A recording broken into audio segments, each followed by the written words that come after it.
Welcome back, my beautiful people, to another live stream of STR News and Digest, where we cover the latest headlines in travel, hospitality, and the short-term rental world. If you're a host, a traveler, or someone just obsessed with travel like I am, you're in the right spot. Today, I want to go down a list of a few important news or stuff that's happening in both the airline industry, the hotel industry, and I want to go over a couple of STR tools. But as always, let me make sure I got this set up correctly. As always, if you have any questions, comments, list them below. Also, do me a big favor. If you're watching, if you're on, specifically if you're watching on YouTube, do me a big favor and just say hi. Put something in the comments. If you're on Instagram, Facebook, welcome. Thank you for tuning in. But if you can do me a big favor, when you get an opportunity, go to my YouTube channel, and then just comment on any of my videos, but specifically on this video, just make a quick comment. Before I begin, I just want to give a big shout out to Frank Bossy from the last podcast we just did that aired on, I think it was Tuesday. Frank, if you're watching, thank you again. It was for me, it was a lot of fun, very informative, super excited that you came on, and we're planning to do another podcast, and we're going to specifically talk about the digital guidebook and the importance of a digital guidebook. So be on the lookout for that one. So if you perfect time to remind you to hit the like button, subscribe if you haven't subscribed, and hit that notification bell on my YouTube channel. So when that video comes out related to the digital guide or digital guidebooks in general, but it's going to be, I think digital guidebooks are one of the least utilized tool in our toolbox. But I think it's one of the most important tools in our toolbox, especially today. And you're going to see what some of these OTAs are doing as it relates to AI. And if you follow the trends, right? I've always said this before. You don't have to be the smartest. You don't have to know the most. But you do have to pay attention. And what I do is I follow the leaders in the industry, right? You know, what is Airbnb doing that I can mimic and I can copy? Well, the digital guidebook is one of those tools that you can use to do upsells for customer retention, customer attraction, for providing a better guest experience. So again, pretty soon we're going to be doing that podcast with Frank, and we're going to be specifically talking about digital guidebooks. So again, hit that notification bell so you don't miss when that podcast comes out. But without further ado, let's get into what we have in store for today. Let me bring up my stories here real quick. All right, the first thing I want to talk about is JetBlue and United. I talked about last STR News how JetBlue and United joined forces to create a mega loyalty program. I personally am super excited about that because I am a Mosaic member on JetBlue. I don't use United much, but now I'm going to have the opportunity to use United and use my points and gain points when I use United to add to the loyalty program with JetBlue. Now, there's a problem with that, and not with us, but with the airline industry, Spirit Airline. And if you remember, Spirit or JetBlue tried to buy Spirit, and they were blocked. And I don't know what the dynamics were or behind the scenes, but I can tell you that Spirit just filed a complaint urging the U.S. government to block the growing partnership between JetBlue and United Airlines. Now, from a business standpoint, I get why they're doing it, right? But if you the irony is that they tried to do it. And for whatever reason, the government said no, it didn't work out. But United and JetBlue were able to pull it off, and now they created that partnership. But Spirit is not happy, so they filed a formal complaint. They're saying the partnership can reduce competition, drive up prices, and limit consumer choice. Everything the government said when they tried to join, or when JetBlue and Spirit tried join together, they're now using that against this partnership. The difference here, though, is that JetBlue tried to buy Spirit. With United, they're not buying United. All they're doing is creating a super loyalty program. There's still going to be two separate companies, two separate entities. But if you have a loyalty program with United and you book flights on United, you can take those points and now use them on JetBlue and vice versa. I don't think it's the same. I don't think it's Spirit is going to get any, or the government's going to give Spirit any favors. But let me ask you this question: as a traveler, what do you think about the United and JetBlue partnership? If you're a United member, comment below. If you're a JetBlue member, comment about it.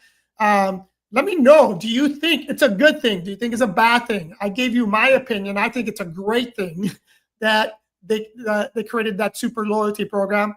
And as an STR operator, one of the things you have to remember, airfare affects travel demands in our market.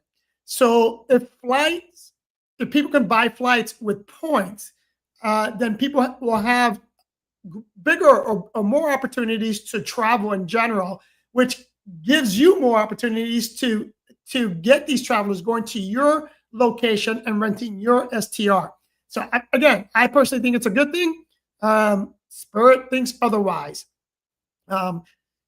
Next story I want to talk about is the Ritz-Carlton. If you're not aware, Ritz is part of the Marriott brand, and they are now trying to get into the cruising industry. So Ritz-Carlton is now going full-blown cruise mode. They just launched their third ultra luxury cruise yacht. The hotel brand, just like Four Seasons, Four Seasons are already doing this, and there's another brand. I think it's Aman or something like that. They also started doing this. Well, Marriott just jumping on board, and they're really looking at providing a very unique cruising experience for their high rollers. Right, this is a big part of the bigger trend where hotels want to control the guest experience from land, sea, and air. I talked about this before. We're going to dive into this a little bit more in this live stream, because there's a big battle, and it has everything to do with data and control. We talked about on other STR news what Airbnb is doing in terms of their desire to control all aspects of travel, and more importantly, to control the data of their customers. I'm going to touch on that in a second, but if you're into the luxury STR market, pay attention to this. Guests are craving unique, curated experiences. So if you can offer a curated experience that includes a luxury cruise to land package, then there's a lot of opportunity here. As I talked about this topic before as well, in many STR news and on several of my videos, the airline industry, just to give you an example of where the trends are going. I talked about Southwest. Southwest was known for their no frills, you're not paying for baggage, for a budget airline, but they changed their model, right? Now they have premium seats. I talked about how Spirit Airline expanded their premium seating. And you're going to see a lot of people in the travel industry creating this and trying to tap into this luxury market. Not necessarily the high-end luxury like Ritz, right? Ritz is tapping into the high-end luxury by creating the cruise to land packages on these mega yachts. But you don't have to go that far, right? You don't have to provide the super luxurious stuff. Just provide a premium package with premium amenities. And I think you're going to do well because that's where this industry is trending to. Now, speaking of United that we talked about, United just rolled out a new feature on its app for travelers making tight connections. Now, I personally love this feature, and here's what it is. The app now offers gate-to-gate navigation, estimating walk times, and even maps of where to find bathrooms and coffee near your connecting gate. Now, this is big, and one of the reasons why I think this is going to be a big hit is because a lot of people don't realize, especially when you travel international, right? Most people will fly internationally, and to get the cheaper tickets, they'll get a flight that has a layover. Now, you have to be very, very careful. I've talked about this before, but this is a quick reminder. I highly recommend that if you take one of these airlines where there's going to be a layover, that you have a minimum layover of 3 hours, especially if it's international. And even 3 hours is going to be kind of tight. I'll give you a quick story. I think it was 2 years ago. My sister-in-law was traveling from Miami to Italy, but she had a layover in Turkey. And her layover was there was an hour and a half layover. When she showed me the itinerary, which was a non-refundable ticket, I told her, you're going to miss your flight. There's no way you can make that connecting flight in an hour and a half. Sure as shit, she missed her flight. That 1.5 hours too short. Another quick story. My sister just moved to Spain. She had a layover. I don't know. I think her layover was in Turkey as well, if I'm not mistaken. She had a 3-hour layover, and she made her connecting flight, but it was tight. Like, she had very little time to spare. Now with this app, if you fly United and you use their app, it's going to tell you, hey, when you get there, you better run to the gate, or you're going to have enough time to go to the bathroom, or you're going to have enough time to buy a coffee. But it'll tell you that, and it'll guide you to where you need to go, and you don't have to worry about looking at directions on info message boards, etc. So I think it's a great tool. Now, and the main reason United is doing this, and you're going to see other companies follow suit, it's because it's all about reducing travel friction. I've been talking about this before. One of the best ways to provide a better guest experience is by reducing stress through these travel stressors, and like the airlines talking about, these travel frictions that happen all the time, right? If you can reduce that, you're going to give that guest a better guest experience. So as a short-term rental operator, think about how you can reduce the friction or the stress for your guests. I'm going to go back to digital guidebooks. That digital guidebook is, in my opinion, gold, because it's one of the ways that you can reduce these travel frictions, because all the information will be in that digital guidebook. Also, in terms of your communication, right? Your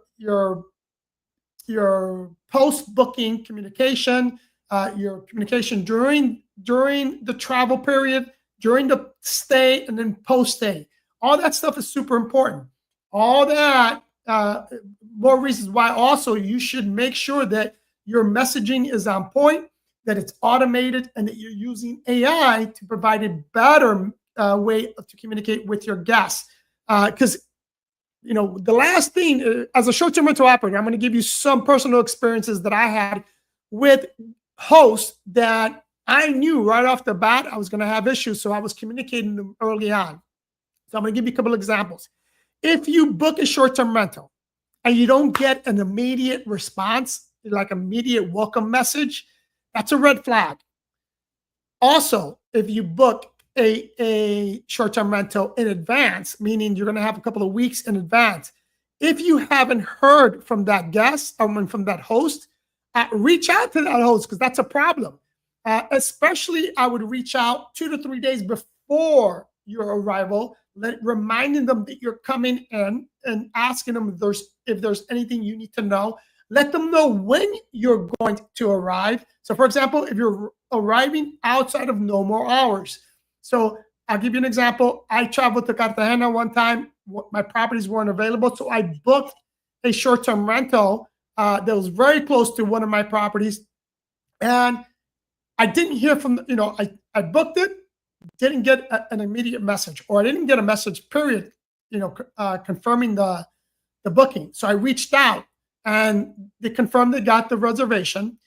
I was going to be arriving at 9 p.m. That day, or my arrival time at the short-term rental was going to be at 9 p.m. I let the host know that my arrival time, and super happy I did, because I get there and it's an apartment building that has a front desk person. When I get there, that front desk person was not giving me access because they said I was not on the list. So I reached out to the host. The host, again, they knew I was coming at 9. I reached out to them, let them know what the issue was, and they were on standby waiting for me to get there, so they were able to respond quickly. But had I not done that, maybe it would have been a while before I could communicate with this host. And if I would have gotten there a little later, 10, 11 o'clock, he may have been asleep, because it was a mom and pop operation. I would have been in dire straits looking for a place to stay, because that front desk person was not letting me go up because I was not in the registry. All right, next, let's talk about Hostfully. Okay, I've been talking about Hostfully for a while, but one of my favorite tools, a PMS system is one of my favorite tools for short-term rentals. I'm specifically talking about Hostfully. Again, to be completely transparent, I am affiliated with Hostfully. If you click on the link in the description and you book a demo with them, and then if you sign up with Hostfully, I do get a small kickback. But it's one of the ways that I stay in business. One of the ways that that money that comes in, I use to make these type of videos, to pay my digital marketing staff. So it's a great help to me. But besides that, it was a PMS system that I was using before I even got affiliated with them, because I really think it's one of the best PMS systems out there. And if you're struggling with guest communication, if you're struggling with managing your short-term rental and you're bogged down in the day-to-day operations, highly recommend that you look at Hostfully. There's so much you can do, but the link's going to be down. Go ahead and book yourself a demo so you can see all the great tools that it has for you. Now, I'm going to talk about Italy right now, because Italy just came out with a new tourism campaign, and it's a campaign that I've been personally doing for at least 2 years now. And here's what Italy is doing. Italy just launched a new tourism campaign with a simple message. And the message is this: you've only seen 1% of Italy. Now, it goes on, I won't spoil the videos, because they're promoting it on TikTok, they're promoting it on Instagram, which I'm glad they are, because as I mentioned before, TikTok has become the #1 travel search engine, outpacing Google, right? Instagram is closely second, but in third. Google is in second, but TikTok is #1. Most people, when they travel, they use TikTok to help them create a phenomenal experience for them, right? So Italy is doing a bunch of promotional videos, and they're spending a lot of advertising down to push visitors to get out of the usual Rome, Venice, Florence loop and explore lesser known areas, right? I've been preaching this for a long time. Right now, there's a lot of animosity for tourists in these big cities.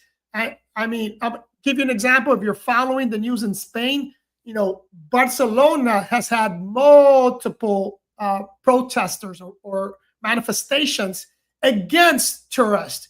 For whatever reason, even the government has jumped on board and they're painting tourists as the reason for all their problems, when in reality, it has nothing to do with tourism.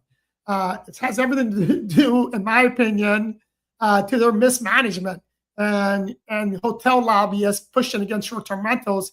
And I won't get on that bandwagon today. Just understand that they're going to be spending a lot of money trying to get you to stay and visit lesser known areas. I can tell you from personal experience that visiting lesser known areas doesn't take away from the experience. In fact, I believe it enhances the travel experience. Why? Because you're going to be immersed in true culture, right? You go to Barcelona today, you go to Madrid, you go to Venice, you go to Rome, and what do you see? They're tourists, right? And even the restaurants, I'm going to use Rome, for example. Nothing against Rome. It has a lot of rich history, but man, it's not my favorite spot in Italy. In fact, it's that in Milan, it really close as my least two favorite places to visit. It's dirty. It is super crowded, even in the off season. I mean, God forbid you go there in July and August. But it's the food, and the food is not even that great there, right? Because they're trying to feed the masses. Where if you go to let's use Tuscany, for example. There's so many beautiful towns in Tuscany that are close enough to Florence where you can spend a day in Florence if you wanted to, but far enough where you're not going to get overwhelmed by all the tourism. And like I mentioned before, not only is the food better, the people are nicer, you're going to pay a lot less, and then you're going to see areas that most people haven't seen. So highly recommend you do that. It's not just for Italy. I'm glad Italy is the first European country to do it. I'm hoping other European countries follow suit. But the same applies for people coming to the U.S. Stop going to New York. Stop going to Chicago. Beautiful cities. But if you've been there, there's no need to go back. There's so many other beautiful places to visit in the Midwest, in the southern states. For example, if you come, I'll use Florida, for example. If you come to Miami, there are so many other places within the East Coast where you're going to have beautiful beaches. Granted, you're not going to have the Miami vibe, but let me retract that. So let's just use Miami, for example, right? You can go a little further north, which is 15, 20 minutes, and go stay in beaches like in Sunny Isles, Bell Harbor. Those are not as well-known places as Miami beaches, but man, the beaches are just as beautiful. The restaurants are just as good, especially if you go to Bell Harbor, bro. That's that high roller area there. You're going to be spending a lot of money if you go to Bell Harbor, but it's a beautiful little town. Spend some time there. Again, the idea here is let's give these cities a big break. In fact, let's give them what they want, which I think it's a big mistake. I talked about this before. Like Barcelona, for example, I foresee Barcelona begging tourists to come back in the near future because more and more people are not going to Barcelona because of all the issues, all the protesters that are there. And it may come to a point where they're going to see a dramatic drop in tourism, and it's going to suck for them. They're going to realize how important the tourism dollar is to their economy. Anyway, let's go on to the last two things I want to talk about. And one is a It's who owns the guest, right? Right now, there's a big battle between the hotel industry and OTAs. And the battle is like, who actually owns the guest? And in my opinion, who cares, right? I can tell you that more and more travelers are looking for value. They're looking for price. So, and I'm going to touch on pricing in a second, but they're looking for value. So you're seeing a lot of OTAs like booking.com, like Airbnb, using AI and creating AI generated or AI curated itineraries for guests, taking over what hotels were known for, right? Hotels were really known for accommodations and their concierge service. You go see their concierge.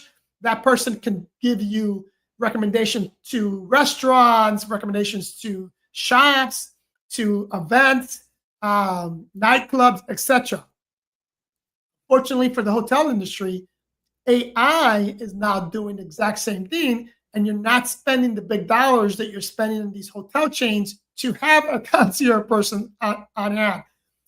But the issue here is who actually owns that customer. And at the end of the day, let's say you booked a hotel in New York City from Kayak or Expedia. Expedia is one of the biggest OTAs out there, right? And you book a stay at a Marriott. When you go to Marriott, you're going to provide Marriott your information. Marriott's going to take that data and it's going to try to take ownership of that data. Well, guess what? Expedia already has it, and Expedia is already marketing to them. So more and more, you're seeing guests or travelers not being so loyal to a specific brand. Again, I'll use myself as an example. I used to call myself the biggest Marriott whore on the planet. I would not stay anywhere that wasn't a Marriott because I wanted those Marriott points. And I wanted that Marriott status. Today, it's not, I still shoot for those points, but it's not as important as it was several years ago, because it used to be very important to get those points so you can get those free upgrades and the night stays, right? But now through these new OTAs like Kayak, TripAdvisor, you're seeing that they're, for example, Expedia has their own loyalty program that it's broad, that you can use on any brand, right? Not just one specific brand. So there's going to be a big push to obtain data from people. I talked about that before with Airbnb, what they did for the last 2 years and how they created their services, which is one of their brands. It's a little confusing, right? Anyway, what they're doing with services. But you're going to be seeing that AI-driven guest recommendation and pricing algorithms, direct booking campaigns, etc., is going to be heating up by everyone. So if you are a short-term rental operator, and I'm going to say it again, as I've always said, stop relying on OTAs, right? Try to be a data whore, right? Try to obtain as much data as you can from your current guests so that you can direct market to them directly. Very important, right? Now, if you want to know how to do that kind of stuff and how to market to them directly, I highly recommend that you buy my ebook. When Lorena and I created this ebook, we created it with one purpose, and that is to help short-term rental operators cut the cord from verbal Airbnb and booking.com. Again, those OTAs have bigger pockets than you and I, so they're still going to be a dominant force in the industry, and they could be a good revenue source for you. But if you start creating your own marketing plan, then you're going to see your direct bookings increase, which will allow you to be less reliant on these OTAs. I'm going to give you an example, right? I talked about how we purchased a property in Hollywood that was a short-term rental prior to us buying it. Now, I didn't know that. Since then, I learned the lesson. Now, before we purchase a property, we actually check to see if it was on one of the OTAs and what the status was on those OTAs.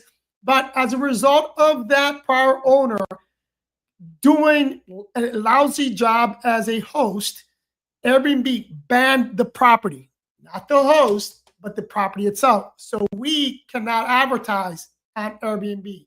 But guess what? I can care less. We are still doing very well with that property. In fact, I'll give you some quick numbers real quick so that you can, I wonder if I can actually show you this. Let me see if I can show you. I'm going to try to show you this directly. For that specific property, you're going to see all the bookings, and we've done a great job and specifically marking that property. Give me a quick second to log in.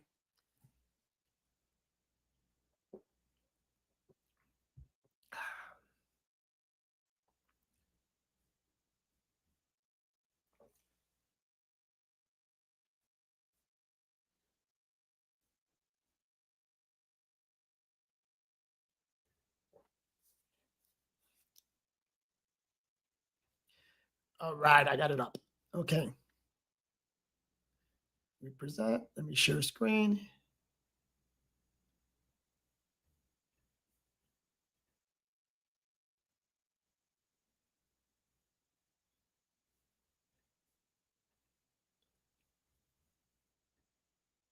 All right, so here's June. As you can see, these are verbal. This is booking. There's no Airbnb. We can't advertise on Airbnb, but who cares? Because I'm advertising on the others. We're going into July. So here for this month, we are at 82% occupancy, and our booking window is only 7 days. So I anticipate this whole month to be filled here. So as you can see, you can cut the cord if you do things right and not be reliant on a specific OTA.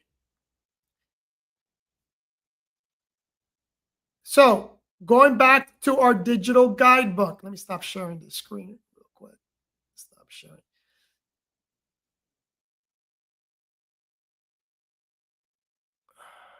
Real quick. Going back to our digital guidebook. Our digital guidebook is going to show you how to cut that cord from the very beginning to the very end. You know, how to create a listing, how to create descriptions, your branding, all that beautiful stuff. That guidebook, the listing is going to be, or the information is going to be in the description. Highly recommend that if you are a short-term rental operator or you're planning on becoming a short-term rental operator, that you take advantage of that ebook.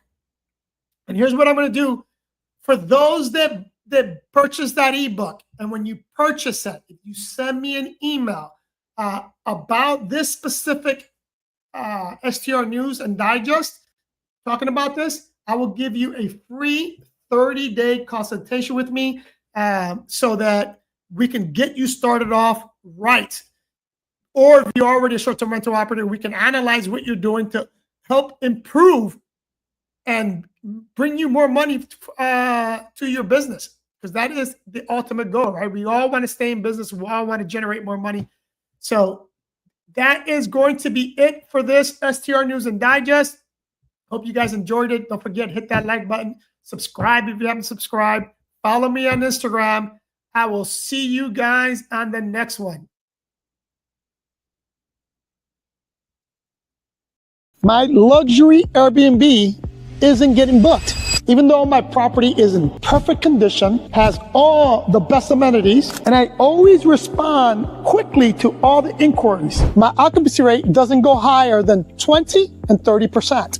That's the story that I hear all the time from short-term rental operators. But don't stress, because that's what we're here for. When you partner with us, you do not have to worry about anything. We will handle it all. We'll make sure that we give you the correct and proper marketing strategy so that you can reach that 80, 90% occupancy rate that most of us desire. You heard that right. When you partner with us, you don't have to worry about a thing, and we'll make sure that you reach that occupancy rate that you so desire. Just DM me the word partner.